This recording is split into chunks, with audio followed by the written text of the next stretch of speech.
Eto mga lods, bagong trending tricks. Hindi pa nakakalam kung paano ko to ginawa. Sundan nyo ako, napaka-basic lang talaga nito. Let's go!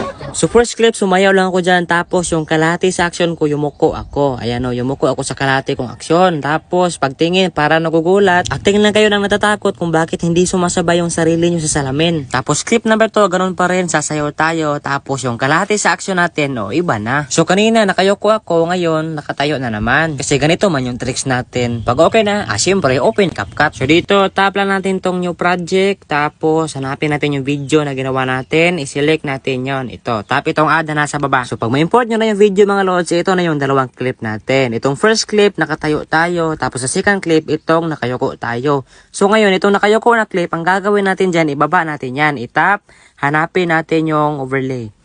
Overlay, ito. Tap natin itong overlay para mababa siya. Pag mababa, ilong press, tapos i-drag pabalik at itapat dyan sa first clip. Ngayon, hanapin naman natin sa part yung nakayoko ako. Ngayon, itap natin itong nasa baba, itong naka-overlay. Tapos, magpunta na tayo sa mask. Hanapin yung mask.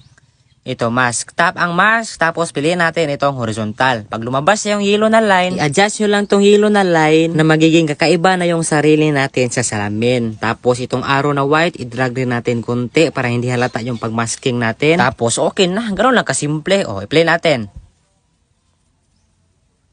Diba? Ganda ng tricks na to. Sabi ko sa inyo, simple lang ngayon, export nyo na to. Kung may natutunan ka sa video ko, syempre, pag-share na lang din para makatulong din tayo sa iba. Kung gusto mo pa ng maraming tutorials at matuto ng iba't ibang tricks gamit ang CapCut, syempre, salamat!